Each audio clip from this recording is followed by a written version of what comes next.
राम मंदिर चढ़ावे में गड़बड़ी का जो पूरा प्रकरण सामने आया है, इस पे राजनीति होना लाजमी था और राजनीति जमकर हो रही है। राम के नाम पर जब राम मंदिर आंदोलन से लेकर राम मंदिर बनवाने तक पर बीजेपी ने राजनीति की, तो अब बारी कहीं ना कहीं विपक्ष के हाथों आ गई है और विपक्ष कह रहा है कि वो इस मुद्दे को जमकर भुना रहा है।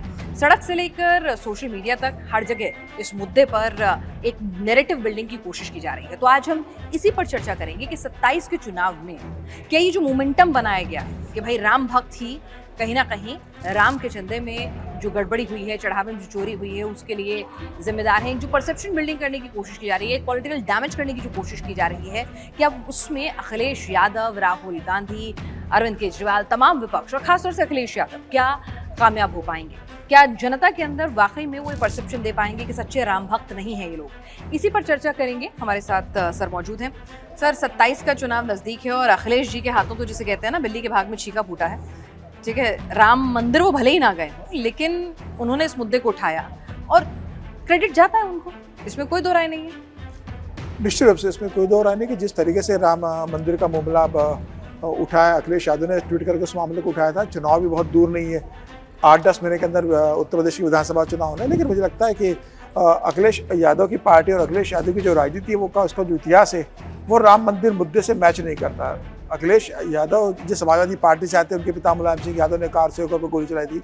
अखिलेश यादव अभी तक राम मंदिर के दर्शन करने नहीं गए। अखिलेश यादव जिस तरीके से अयोध्या सीट भारतीय जनता पार्टी जब हार गई थी, फैजाबाद की सीट लोकसभा हार गई थी, तो जिस तरीके से हिंदुओं के ऊपर वो व्यंग करते थे उसको लेकर, तो मुझे लगता है कि उनका कुछ बैकग्राउंड जो है बहुत ट्रस्टेड नहीं है हिंदुत्व को लेकर। तो लोग जानते हैं कि अखिलेश यादव का राम मंदिर से कोई लेना देना बहुत ज़्यादा है नहीं। तो मुझे लगता नहीं कि इसका फायदा कोई अखिलेश यादव को बहुत ज़्यादा होगा, निश्चित रूप से। लेकिन भारतीय जनता पार्टी को लिए गंभीर चुनौती है, क्योंकि राम भक्त हिंदू जो है और हिंदुत्व के जो लोग हैं, उन्होंने कभी ये कल्पना नहीं की होगी कि राम मंदिर में इस तरीके से चढ़ावा चोरी का मामला आएगा। लेकिन योगी आदित्यनाथ ने जिस तरीके से इस पूरे मामले को हैंडल किया है, उन्होंने लगातार बयान दिया कि दूध का दूध पानी का पानी करेंगे। जिस तरीके से FIR दर्ज हुई है, जिस तरीके से गिरफ्तारी हुई है, जिस तरीके से उनके घर पर सर्च ऑपरेशन चल रहा है, जो लोग गिरफ्तार हुए, पैसों की रिकवरी हो रही है, तो मुझे लग रहा है कि योगी आदित्यनाथ पे भरोसा है कि वो इस मामले में जो भी दोषी है उनके ऊपर कार्रवाई करेंगे।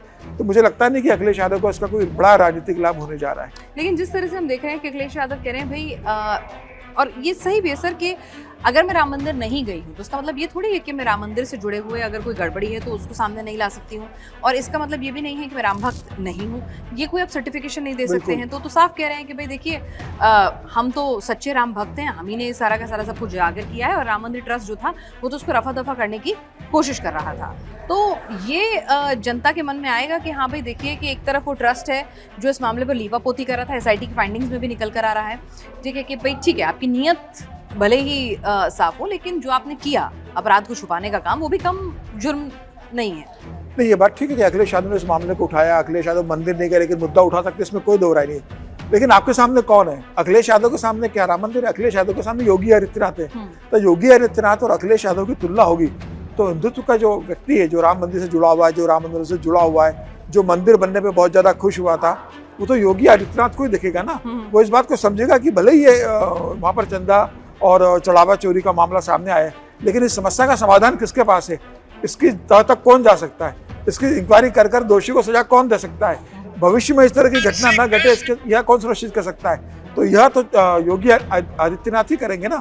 तो मुझे लग रहा है कि जब अखिलेश यादव बनाम योगी आदित्यनाथ होगा, तो राम मंदिर का मामले का कितना भी जिक्र अखिलेश यादव कर ले, जनता योगी आदित्यनाथ जो कहेगी उसके ऊपर भरोसा करेगी। योगी आदित्यनाथ हिंदुत्व के जो ब्रांड एम्बेसडर आज की तारीख में बन गए, अखिलेश यादव उसके ऊपर नहीं जा सकते। अखिलेश यादव ने मुद्दा जरूर उठाया है, लेकिन उस समस्या का समाधान, उस मामले में तह तक जाना, दोषी को सजा दिलवाने का काम योगी आदित्यनाथ कर रहे हैं। तो मुझे लग रहा है कि जनता योगी आदित्यनाथ के साथ ही जाएगी। अभी हम लोग जब हमारे रिपोर्टर्स जो हैं वो ग्राउंड जीरो पे मौजूद हैं सर, जब जनता से बातचीत करते भी हैं, ठीक है, ट्रस्ट को लेकर उनके मन में संशय है कि भाई ट्रस्ट ने काम ठीक से नहीं किया, ट्रस्ट को रिस्ट्रक्चरिंग होनी चाहिए, या वो लोग इतने कॉम्पिटेंट नहीं थे, वहाँ नाराजगी और सवाल है। लेकिन जब बात आती है योगी की, तो वहाँ पिक्चर बिल्कुल क्लियर है कि भाई इस शख्स की क्रेडिबिलिटी पे सवाल नहीं। निश्चित रूप से वैसे अगर देखें तो श्री राम जन्मभूमि तीर्थ ट्रस्ट जो है, उससे योगी आदित्यनाथ को बहुत डायरेक्ट नहीं है। सुप्रीम कोर्ट ने ऑर्डर दिया कि एक ट्रस्ट बनाना है, केंद्र सरकार ने ट्रस्ट बनाया, इसमें सब बेसिकली सब केंद्र सरकार के रखे हुए, यूपी सरकार का इसके अंदर कोई बहुत दखलंदाजी नहीं है। ठीक है, ये कहा जा सकता है कि अयोध्या के डीएम इसके पदेन सदस्य, कुछ अधिकारी पदेन सदस्य उसके अंदर है, लेकिन करता धरता तो योगी सरकार के लोग नहीं है ना। चंपत राय का योगी सरकार से कोई कंसर्न नहीं है, नुपेंद्र मिश्र का योगी सरकार से उसके अंदर कोई संपर्क नहीं है, मिश्रा जो है अनिल मिश्रा, उनका योगी सरकार से कोई बहुत कंसर्न नहीं है, गोपाल राय का योगी सरकार से कंसर्न नहीं है। तो जो राम मंदिर ट्रस्ट को जो देख रहे थे, रूटीन की एक्टिविटी में जो इन्वॉल्वमेंट है, जो डिसीजन मेकर थे, वो लोग योगी सरकार से उनका कोई कंसर्न नहीं था। तो सब लोग जानते हैं कि इसमें योगी जी का लेना देना नहीं है, लेकिन चूंकि अयोध्या उत्तर प्रदेश सरकार के अधीन बना हुआ है, एफआईआर दर्ज होगी तो योगी सरकार को कार्रवाई करना पड़ेगी।